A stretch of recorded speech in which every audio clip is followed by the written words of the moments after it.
जय हिंद दोस्तों स्वागत है आपका अपने यूट्यूब चैनल शर्मा के स्टडी में। तो चलिए दोस्तों, आज हम आपको प्रेजेंट कंटीन्यूअस टेंस के अफर्मेटिव तथा निगेटिव सेंटेंस के बारे में बताने वाले हैं। तो दोस्तों, अगर आपने प्रेजेंट इंडेफिनिट टेंस का वीडियो नहीं देखा है तो हमने डिस्क्रिप्शन बॉक्स में लिंक दे दिया है, तो वहाँ से आप जाकर उसको क्लिक करके वो वीडियो देख सकते हैं। तो चलिए दोस्तों, वीडियो को ज़्यादा ना लंबा करते हुए हमें वीडियो स्टार्ट करते हैं।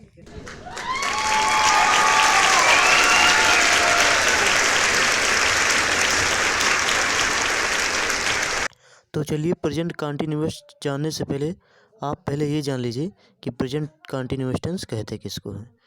तो ऐसे वाक्य जिनमें रहा है, रही है, रहे हैं आदि शब्द उस वाक्य के अंत में आया हो, तो ये जान लेना कि वह प्रेजेंट कंटीन्यूअस टेंस है।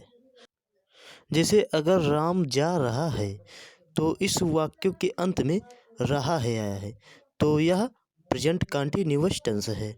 तो ऐसे दोस्तों, अगर आपको किसी भी वाक्य के अंत में रहा है आ गया, तो ये जान लेना कि वह प्रेजेंट कंटीन्यूअस टेंस है। तो इस वीडियो में मैं आपको अफर्मेटिव सेंटेंस के बारे में बताऊंगा, और इसी तरह एक एक करके हम निगेटिव सेंटेंस फिर इंट्रोगेटिव सेंटेंस को भी बताएंगे। तो सबसे पहले आप अफर्मेटिव सेंटेंस का पहचान जान लीजिए। तो अफर्मेटिव सेंटेंस में पहचान क्या होगा कि जिस वाक्य के अंत में रहा है, रही है, रहे हैं, रहा हूँ आदि शब्द आए, तो ये जान लेना कि वह प्रेजेंट कंटीन्यूअस टेंस का अफर्मेटिव सेंटेंस है। तो अब हमने पहचान तो जान लिया है, तो चलिए अब हम अनुवाद के नियम की तरफ चलते हैं। तो हमने यहाँ पर अनुवाद का नियम लिख दिया है। तो देखिए, अगर कर्ता ही, सी, इट या किसी का नाम हो तो हम इज का प्रयोग करेंगे। अगर कर्ता वी, यू, दे या फिर बहुवचन में है तो हम आर का प्रयोग करेंगे, और क्रिया में ING लगाएंगे। और अगर कर्ता आई है तो हम एम का प्रयोग करेंगे। तो दोस्तों, अगर आपने अनुवाद का नियम नहीं समझा है तो अभी आप उदाहरण की मदद से आप इसको समझ जाएंगे। तो सबसे पहले आप उदाहरण जानने से पहले इसका फार्मूला जान लीजिए, क्योंकि इसी फार्मूले के हिसाब से हम किसी भी हिंदी वाक्य को इंग्लिश में अनुवाद करेंगे।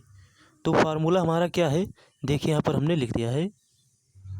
तो अब देखिए, अगर आपको किसी भी हिंदी वाक्य को इंग्लिश में अनुवाद करना है तो सबसे पहले आप सब्जेक्ट लिखेंगे, फिर सहायक क्रिया इज, एम, आर का प्रयोग करेंगे, फिर उसके बाद वर्ब लिखेंगे और वर्ब में ING लगा देंगे, फिर उसके बाद ऑब्जेक्ट लिखेंगे, फिर उसके बाद अदर वर्ड अगर है कुछ तो उसको लिख देंगे, अगर नहीं है तो नहीं लिखेंगे। तो चलिए, अगर आप अभी भी नहीं कुछ समझे हैं तो हम उदाहरण की मदद से समझते हैं। तो उदाहरण क्या है हमारा, हमने यहाँ पर लिख दिया है। तो उदाहरण नंबर 1 देखिए, मैं पुस्तक पढ़ रहा हूँ। तो चलिए अब हम इसको इंग्लिश में अनुवाद करते हैं। तो दोस्तों, सबसे पहले आपको इसमें सब्जेक्ट देखना है, यानी कर्ता।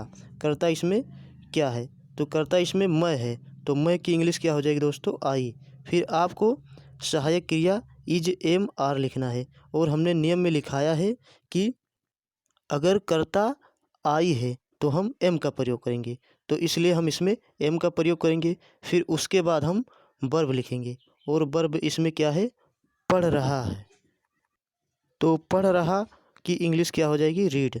तो अब हमें इसमें ING लगा देना है, तो क्या हो जाएगा, रीडिंग हो जाएगा। तो अब इसके बाद हमें क्या लिखना है, ऑब्जेक्ट। तो ऑब्जेक्ट इसमें क्या है दोस्तों, पुस्तक, यानी कर्म, यानी कौन सा काम कर रहा है, यानी पुस्तक तो पढ़ रहा है, तो पुस्तक की इंग्लिश क्या हो जाएगी, बुक्स। तो हम लिख देंगे द बुक्स। तो पूरा सेंटेंस क्या बन जाएगा, I am reading the book. तो चलिए अब हम उदाहरण नंबर 2 की तरफ चलते हैं। तो देखिए, उदाहरण नंबर 2 में क्या बोला है, हम घर जा रहे हैं। तो चलिए इसको अब हम इंग्लिश में अनुवाद करते हैं। तो दोस्तों, सबसे पहले आपको क्या लिखना है, इसमें सब्जेक्ट, और सब्जेक्ट देखना है कि क्या है इसमें, यानी कर्ता। तो इसमें सब्जेक्ट यानी कर्ता हम है, तो हम की इंग्लिश वी हो जाएगी। फिर उसके बाद आपको सहायक क्रिया लिखना पड़ेगा, तो हमने नियम में लिखाया है कि वी के साथ हम आर का प्रयोग करते हैं, तो इसलिए हम इसमें आर का प्रयोग करेंगे। फिर उसके बाद हम वर्ब लिखेंगे, और वर्ब इसमें क्या है, जा रहे, तो जा रहे की इंग्लिश क्या हो जाएगी? गो। और गो इसमें वर्ब है तो इसलिए हम इसमें इंग लगाएंगे, तो क्या हो जाएगा? गोइंग। फिर उसके बाद हमें ऑब्जेक्ट लिखना पड़ेगा यानी कि कर्म, और ऑब्जेक्ट इसमें क्या है? घर, तो घर की इंग्लिश क्या हो जाएगी? होम। तो पूरा सेंटेंस क्या बना दोस्तों? We are going home. तो इसमें जो है अदर वर्ड नहीं है तो इसलिए हम इसमें अदर वर्ड कुछ नहीं लिखेंगे। तो अब हम 2 उदाहरण और देते हैं और इसका आपको वीडियो को स्टॉप करके इंग्लिश में अनुवाद करना है। फिर आपको देखना है कि क्या हम अनुवाद सही कर पाते हैं या फिर नहीं कर पाते हैं। तो चलिए दोस्तों, हमने यहाँ पर उदाहरण लिख दिया है, इसका आप लोग अनुवाद कीजिए वीडियो स्टॉप करके।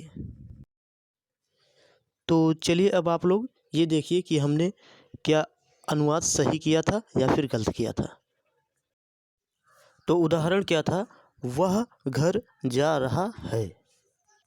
तो सबसे पहले इसमें आपको सब्जेक्ट लिखना था और सब्जेक्ट इसमें क्या था? ही था। फिर उसके बाद आपको क्या लिखना था? सहायक क्रिया इज या एम या आर।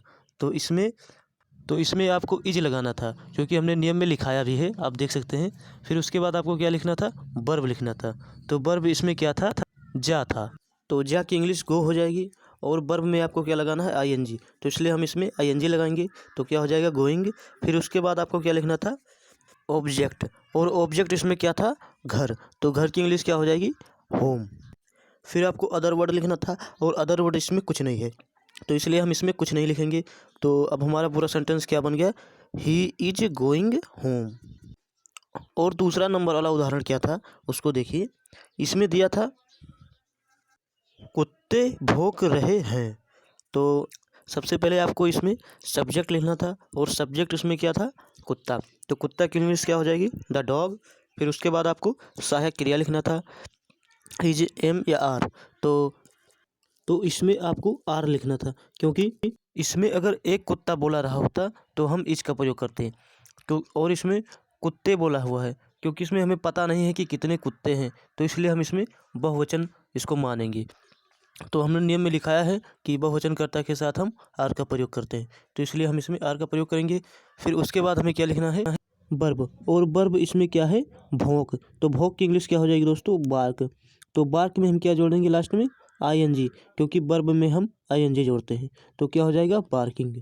फिर इसके बाद हम ऑब्जेक्ट लिखेंगे तो ऑब्जेक्ट इसमें कुछ नहीं है दोस्तों तो इसलिए अब हम इसमें कुछ नहीं लिखेंगे। तो हमारा पूरा सेंटेंस क्या बन जाएगा? The dog are barking. तो आशा करता हूँ दोस्त कि आप प्रेजेंट कंटिन्यूअस टेंस के अफर्मेटिव सेंटेंस समझ चुके होंगे। तो चलिए दोस्तों, अब हम निगेटिव सेंटेंस की तरफ चलते हैं। तो दोस्तों, निगेटिव सेंटेंस में कुछ बताना नहीं है क्योंकि आपको इसमें करना क्या है कि क्रिया के पहले आपको नॉट लगा देना है। जैसे अगर हम एक उदाहरण दे देते हैं आपको, मैं पुस्तक नहीं पढ़ रहा हूँ। तो इसका क्या हो जाएगा दोस्तों कि I am not reading to book. तो जिस तरह दोस्तों हमने यहाँ पर क्रिया के पहले नॉट लगाया है, ऐसे ही आपको सारे प्रेजेंट कंटिन्यूअस टेंस के जो निगेटिव सेंटेंस होंगे उसमें क्रिया के पहले आपको नॉट लगा देना है। याद रखना, क्रिया के पहले और सहायक क्रिया के बाद यानी बीच में उसके आपको नॉट लगा देना है। और दोस्तों, इसमें सारे के सारे नियम बस अफर्मेटिव सेंटेंस की ही तरह है। बस सिर्फ इसमें क्या है कि क्रिया के पहले आपको नॉट लगा दे। तो आशा करता हूँ दोस्त आप बहुत अच्छी तरीके से समझ चुके होंगे। तो अगर आपको यह वीडियो अच्छा लगा है तो इस वीडियो को लाइक कर दो और यार चैनल को सब्सक्राइब कर दो। तो चलिए दोस्तों, अब हम अलविदा लेते हैं। तब तक के लिए जय हिंद, जय भारत।